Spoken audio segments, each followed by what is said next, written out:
Jacob. Welcome back to the Vantage Point Podcast now. Awesome. Thanks for having me. No worries, man. Some people might recognize you from the Fireside Podcast. The Vantage Point Podcast is going to be shorter format, so more snappy to the point, shorter episodes, hopefully something I can keep going for a lot longer. I want to start, it's January, so a lot of people starting in the gym. And I want to know what your thoughts as a coach. What do you think the best way is around gym intimidation? Have you heard of that phrase? Yeah, so I think it's quite a common thing, really. So obviously it's gym and intimidation together. Yeah. And a lot of people, they're new to the gym, they've never been before. And I think really that's the social responsibility for the people who are really expertise, if you will, who do have a lot of experience within that field, to almost introduce sort of one another to a new gym goer. So I think it's actually really important not to put people off. Now, I know you see some horrendous things in the gym, and I know it's common to see, but it still doesn't give an excuse to intimidate someone not to go to the gym, because at the end of the day is, just like you, they're working on something that they feel quite strongly and personal about. Yeah, so absolutely. I think really that's the most important part. 100%. Yeah, like whatever level you are. Like for me, if I see you and you're new to the gym and you don't know what you're doing, but you're working hard and you're trying, that to me, that earns my respect straight away, as much as someone who has been lifting for a long time. Yeah, absolutely. Because to be honest, I always sit there thinking, now it's quite interesting. The first time I stepped foot into a commercial gym that was outside of my own sort of, because I started in a school gym. And the first time I stepped into a commercial gym, there was actually a fella called Tower. And funny enough, I actually saw him in the new year, just by chance. And I was asking, how are you doing? And he was like, do you remember when you started the gym? Remember? And now look where you are. And I think if he didn't give that positive experience to begin with to me, maybe I would have been a lot different. So maybe you giving a nice positive experience to someone who's starting the gym could actually impact them for years to come.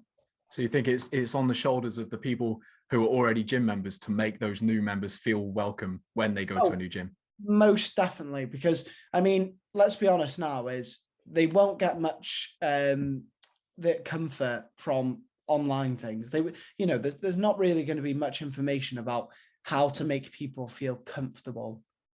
No. When that person needs other people to make them feel comfortable at the end of the day, because the internet's not going to be there when you're in the gym.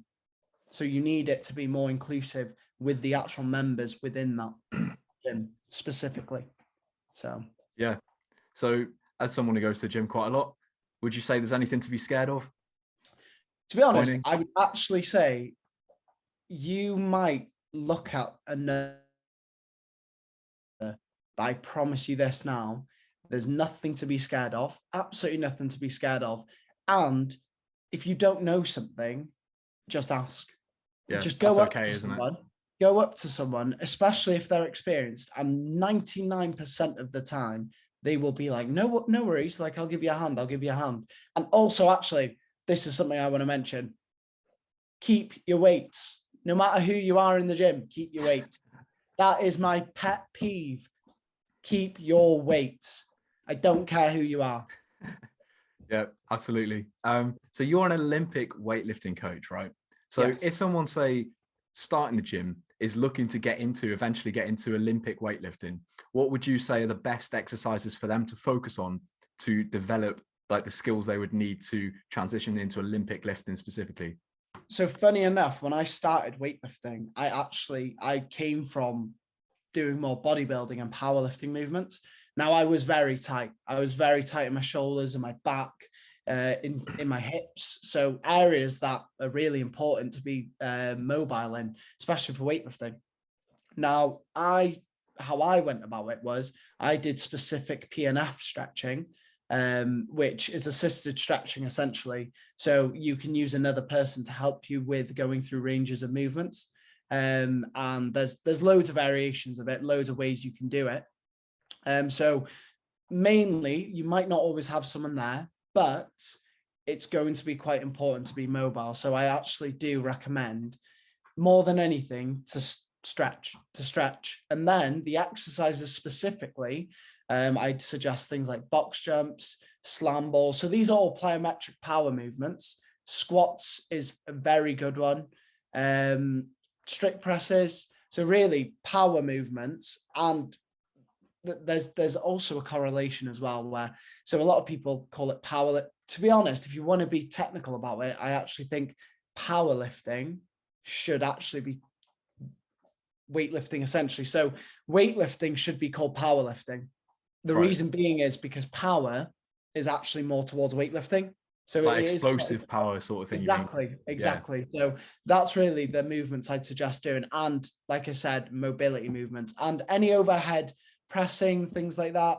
That's probably the most important part to get into weightlifting. But again, just like the gym, there is a level of intimidation with weightlifting. There's a level of intimidation 100%. Of seeing someone do the movement, and maybe they're not doing the movement completely right, but they're more ahead of you, and you've never had experience in it. And I promise you now, if you go up to a weightlifting coach, you know, especially a good one, they are more than happy to help you. They are more than happy to teach you. So yeah, don't be intimidated. Yeah, I think most people would be glad to, right? Yeah, exactly. Yeah. But, you know, I'd be more than happy to, you know, and I have been more than happy to. Well, it's important for people who are joining the gym to like have someone to look up to. Exactly. When you join, and even now, who would you say are like, not necessarily people you've even trained with, but athletes that you look up to, that you would aspire to be like, or that you've learned a lot from? So who would you say? Well, do you know what? Two people in, you know, three people specifically, really. So when I was actually quite fortunate when I started weightlifting training, that I was exposed to people like Gareth Evans, who's a Commonwealth gold medalist, and he's been to the London 2012 Olympics, and Ray Williams, who is my coach as well. I was fortunate to be coached by him. He's as well a Commonwealth gold medalist.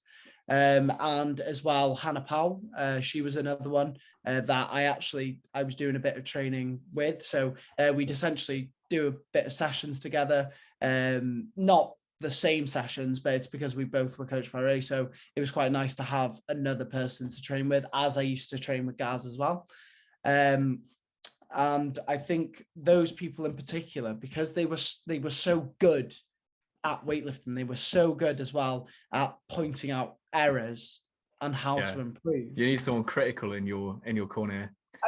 I think there's a level though where there's criticism where it's like that is bad, and then there's criticism where that is bad and this is how to improve it. And I think there's a big difference between those two variations, because one can discourage you and the other can encourage you. So I think really, you know, I was just fortunate to have then the encouragement. So I've been surrounded by like a few people who I feel like I've picked a lot up from. I mean, we mentioned when we did Fireside, Big John.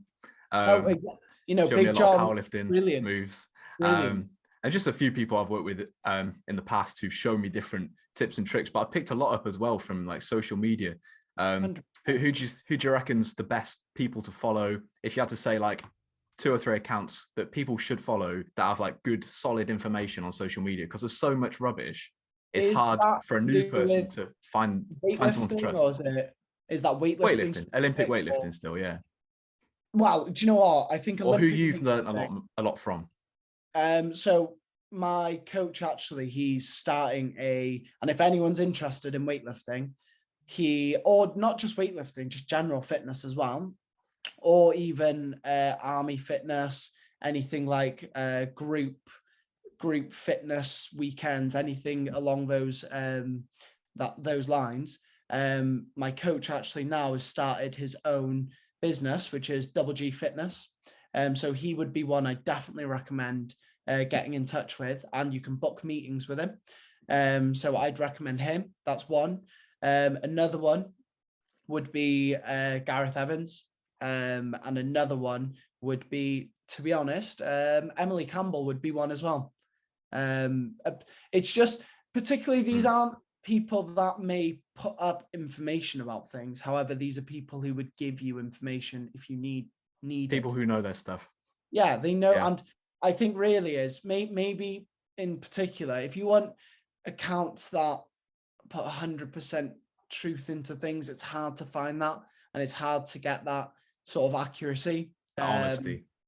I mean, there's a lot of agreement and disagreement within, within anything, especially when it comes to fitness. There's a lot of sort of why you're doing this and you shouldn't do this, that it is hard to really get that answer. So I really think is if you do follow the people who have knowledge, it then introduces in the algorithm to showing you people who also have knowledge. Yeah, in theory, yeah. So, yeah, Yeah, a guy I followed for a while, as a non-Olympic lifter, just as a regular guy who goes to the gym, a guy who always impresses me, and I think me and you talked about him before, Sonny Webster. He shows like a lot of complex, very complex, like barbell movements that obviously the average person who goes to the gym should probably never be doing. Spinning the bar around on his back, doing these advanced complexes, like 3 or 4 lifts back to back in one move, in one go, like a flow kind of thing. What are your thoughts on Sonny Webster? Well, interesting thought is, Gareth, he actually works for Sonny. Oh, really? Gaz works for Sonny. So as part of his sort of coaching business. Oh, wow. Okay. So really, I know a lot of the coaching, the sort of coaching programs. In all honesty, I wouldn't recommend it anymore, because it's good. I know Gaz can coach and I know he can program, so I would recommend that. So I am all for it. Especially, I know he's got a new part of the coaching aspect that's just come out called the lifting zone. And I know that Gaz was heavily involved within that. So, knowing his expertise, it doesn't provide any doubt in my mind about his coaching regime. So I actually do recommend him in that sense as well. And funny enough, one of my clients, she bought the mobility manual, which is his other business. And I mean, she likes it. I've never done it. I've never done any of the mobility stuff. So this is Sonny Webster's mobility manual. Sonny Webster's. And I think the good thing is though, is when you buy it, you keep it. I think the one thing that's a downside to a lot of things you can buy online is you buy it, but then it's not yours. It's not yours. Exactly. Once you start paying for it, it's not yours. So I think the one good thing is that essentially is you buy it, you keep it, and then at least it's just a one-time payment. And she recommends it. She likes it a lot. So basing off her feedback, I could only suggest try it out. Okay, awesome. So but as well, the way he comes across on social media seems like a nice guy, So I'd have thought so. Yeah. And as well, basing off Gaz. Yeah. He must be a nice guy. If someone you trust works with him, then it's a good indication. Someone I trust who is friends with him, right? Then I do trust judgment there. I trust his judgment. So that's a good sign. Yeah. So aside from like Olympic lifting and stuff, are there any other sports you've been following like as rigorously as that? Like MMA, football, anything else? Well, to be honest, I'm an upcoming fighter now is actually Connor Sean.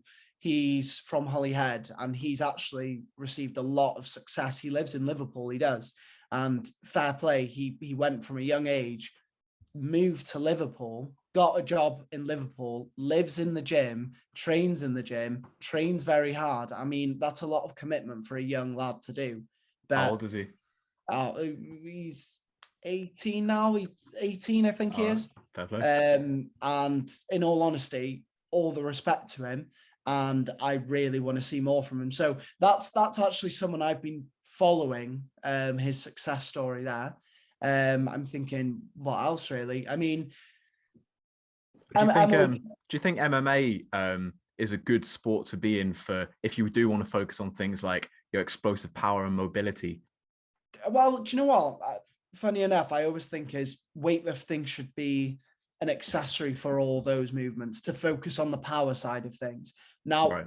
the sport itself is what you're interested in. For instance, if I was interested in diving, now I need to maybe have the power to rotate, to twist, to maybe even jump high enough off a diving board. And being able to do that, well, I need to then develop my own power. So really, I think weightlifting is seen a lot within these sports, but people don't realize. Because I've had many of conversations with people who don't realize that rugby players will do power cleans, sprinters will do power cleans. So really weightlifting is the main sort of transition into power that I believe so would be the most beneficial for these sports like MMA. Interesting you say that. Conor McGregor has been on quite a bit of a hiatus recently, and people have noticed he's a bit bigger these days. And it seems as though he's been doing a lot of, well, who knows what substances, but a lot of heavy lifting by the looks of it. And he's famously quoted to say he sees a lot of stiffness in the heavyweight division because obviously bigger fighters seem a lot stiffer because they're more muscle bound and whatnot. Yeah. And there's obviously a danger of him becoming like that. Do you think it will benefit Conor McGregor, or do you think it'll be a hindrance to him that he's been putting so much work into weight training as opposed to whatever he was doing before that? So I think specifically it depends what kind of weight training. So I would need to see his specific regime. So say now he could be, if he was benching a lot, for instance, that would cause a lot of rotation in the shoulder forward, obviously creating a lot more tightness here, which is why weightlifters, it's not that you shouldn't bench, but a lot of weightlifters tend not to bench, just due to that fact that it tightens up certain areas. Now, you know, and I agree with Sonny actually says this, because Sonny I've seen does a bit of bench here and there.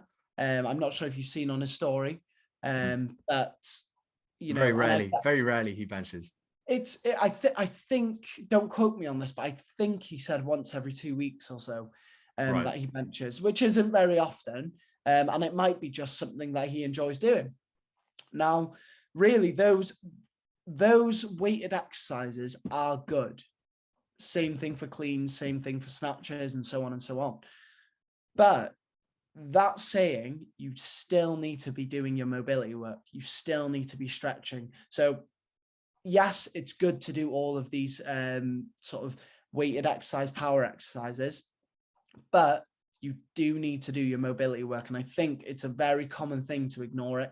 Everyone says, oh, yeah, sure, I'll stretch. And they'll do a bit of this and a bit of that and a bit of whatever they do. Get the roller out.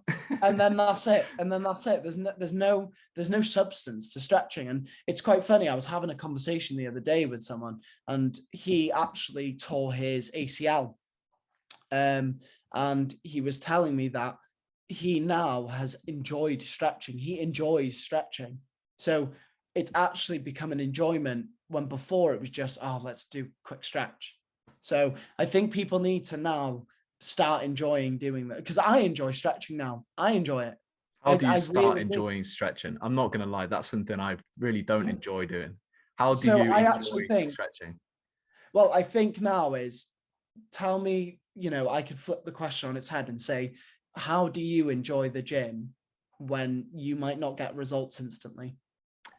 I think I see where you're going. I think I would enjoy it more if I was more comfortable in like fully like extended positions. So for example, I find it quite hard to be in the full overhead squat position with my arms back, you know, and perhaps if I stretch more, then that would open up my chest and allow me to get in that position more easily.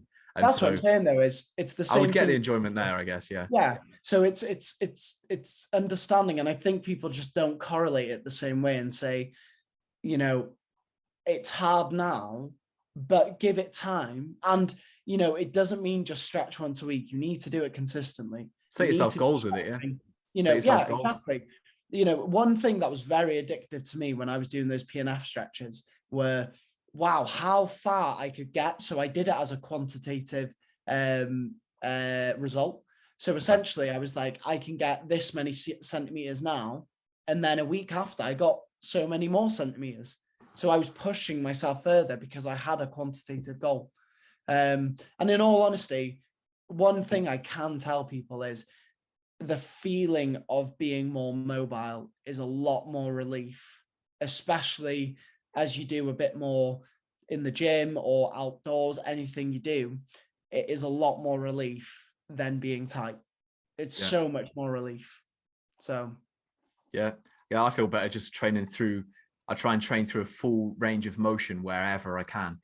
I'll do some power moves and then do some that are specifically designed, like for example, deficit deadlifts, to get the full range of motion that I can out of a deadlift. I bet a lot of people neglect that. If you want a fun deficit movement to do, you could actually do a deficit RDL. So essentially put 2 plates on top of each other and then stand up on the plates and then do it from a deficit. 100%. One of the best movements I've been doing. One of the best movements. Works such a good range of motion. Yeah, I agree with that. Just to bring it away from training a bit. So we spent like 2 episodes now talking about training. Obviously, that's what we're both interested, but for some people who might not be so into the gym, another thing you've been quite into lately has been traveling, and I share that interest as well. So how would you say traveling benefits you in a way, in a mental way? I think it's important to train your mind as much as you train your body. Would you agree that traveling broadens your mind and makes you open to opportunity and gives you the same kind of positive boost that training does in a way? So it's quite funny. So really, I'll start what I used to think of travel. So before, I used to love the idea of traveling. I used to love the idea. However, a lot of people don't know is I actually had a lot of anxiety to go traveling. I used to sit there thinking, I want to go. However, what happens if I don't find anything to do? What happens if I'm just there and I have nothing to do? And what happens if I don't meet any people? What happens if this? What happens if that? There was a lot of what ifs. Now, one thing I can say is, please do not have any sort of worry. Just go, because you will meet people and you will find things to do. You always do. And now really back to your question on how it does help mentally for you. I do think in the sense of broadening your mind. For instance, when I went to Turkey specifically, I took a walk through Istanbul. This was by myself, and I could not. But now I've not been exposed to the religion which Turkey sort of has in it. Now, I was so surprised that there were speakers that went off every so often. It's 5 prayers a day. And I could not believe how quiet it was during those periods. It was phenomenal to watch. And then I even went outside the Hagia Sophia on my walk, and I saw it. It was like an army of people praying on the floor, and there was no malice in it. However, I think we've been seeing religion to be a lot more sort of malicious and violent than it really is. Well, we hear about the worst examples of that in the news and stuff, but I think like what you're saying, in somewhere like Istanbul, like the culture is the culture, and it's weird when you're there feeling like, oh wow, this is a really amazing thing that I almost feel like I'm part of being here. Whereas when we're from the West and we're in our country where everything's super hyper politicized and everything, and we only see snippets of what goes on in other countries, it's easy to think, like you were saying, maybe it's scary going to these places, and then when you actually go there, you realize, oh, actually, this is just full of people like me. Well, honestly, now is even it's just, so I think religion was a sort of good one to sort of hit on there, because it does broaden your mind in that sense, right? It does broaden your mind, meaning, everyone has this sort of, not everyone, but a lot of people do have this sort of preconception. preconception of misunderstanding of I'm not religious. I am not a religious person, but a lot of people have that misunderstanding of what it is. And I think it was a good thing for me to go and understand, wow, it's not what I thought it was. And then, well, you know, another thing is going to places like Sweden. The people there are so friendly. I've never actually met people more friendly than those of Sweden. It was, you could go into somewhere and you could have a question and they would go above and beyond for you. It was beyond anything that I'd experienced before. So I think really awesome. As well, going back to how that helped mentally, I think if you see, you know, I think it is important to get out of your home sort of town and really just see that the world's a bigger place than take a risk. Take a risk. Exactly. So what about you? I mean, tell me how it helped you mentally. Last year I stayed with the tribe. That's why Fireside Podcast ended, was because I went away for a month. So we kind of had to stop it. Put it this way, there wasn't great internet connection out there, but it was amazing. That's insane. With the tribe. It was my friend Heather, and her family are still like a tribe, like a legit tribe. And it was amazing. I mean, once in a lifetime sort of thing, that is. Yeah, bucket list stuff, you know. In fact, I want to do a whole episode just on that. Hopefully Heather will come on and we can talk about it.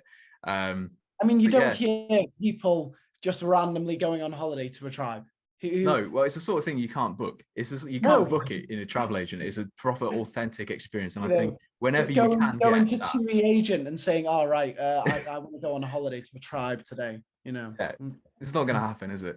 So yeah, it was like a bucket list thing. I feel like I need to spend more time on that than we have today. In fact, we've only got a few more minutes. So I just want to end this, Jacob, on just one more thing. So just bringing it back to training, what is your motivation, and how do you think you could motivate other people right now to keep up training? People who've been training for a while, how do you stay motivated to keep going? Because, you know, people see guys like me and you in the gym posting on social media or whatever all the time. They're like, how do you keep doing the same thing all the time in the gym? How do you answer that? The funny thing about it is one of the questions that one of my followers actually asked was about what keeps me motivated, what keeps me driven. And you know what? That wasn't just specifically about the gym, but really what I sort of recommend people understanding is to create a good habit takes at least 3 months, And that's consistency as well. So if you're going to the gym 4 or 5 times a week, it'll take 3 months to get that consistency out. So essentially I would just say is you've got to be patient. Patience is always it has to be on your side when it comes to these things, because especially with fitness, you might not see goals being achieved instantly. It might take a bit of time, and you have to accept that. You can't do anything about it. So really the fun is in the journey of it. That's a really famous sort of quote. The fun is in the journey of it. I'm pretty sure that's from the sounds like one. You know, I'm pretty sure he says something like that. But that's basically my recommendations. That, and as well, look, same thing. Speak to people. Say hi. I think the gym has become a lot more cold, and people don't say hi to each other. They don't speak to each other. They don't ask questions to each other. You know, because the guy to the left of you might be wondering about the answer, but then the guy to the right of you knows the answer, but no one has the confidence to go say hi. Yeah, exactly. Well, that's that gym intimidation we were talking about at the start. You know, people look scary in the gym. You see someone working hard, you think, oh, better not talk to him. He might kill me, you know. No.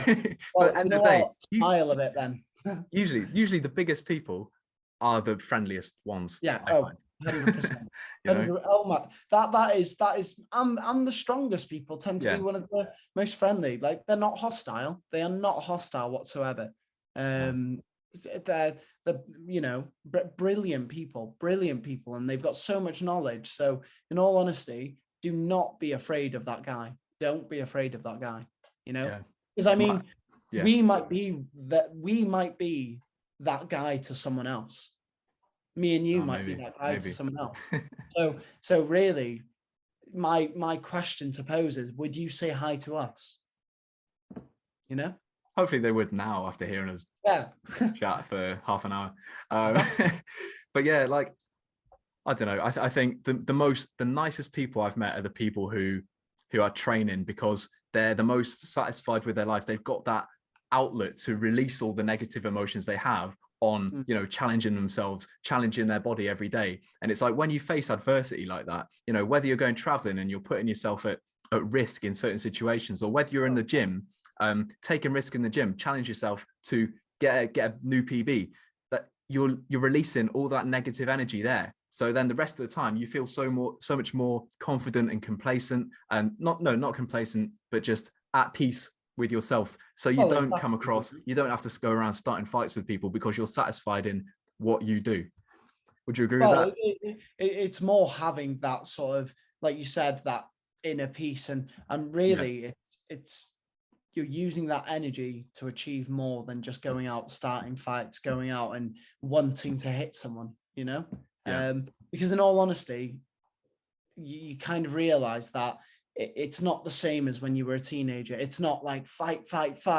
That isn't even a good trait to have for people, you know. To be more understanding is a better trait. To be approachable is a better trait, really. So you know, much more respectable. And that goes to everyone who is experienced in the gym, is just be a bit more approachable to people. I you know, and I make a point of it for myself. I smile at people in the gym, whether people might find it weird or what, you know, because you never know. People might find it weird, but you know, I make a point to do so. I make a point to smile. I make a point to sort of show that, yes, you can ask me questions, you know. Because I think everyone has that social responsibility if you are experienced in the gym, you know. So yeah, I 100% agree with that. Yep, smile at people, be nice to people, release your negative energy in the gym, and travel. Exactly. That's all we've got time for today, mate. I want to keep this show like short and sweet, just keep it punchy, and hopefully, you know, get more people sharing it and talking about it on social medias and whatnot. But yeah, thanks for coming on, man. This is, I don't know if this will be the first episode I put out. I'm trying to get a bit ahead, and I'm recording a few episodes now. So this will certainly be one of the first, and it's the first I'm actually recording with you. So yeah, thanks a lot for coming on, man. No worries. Yeah.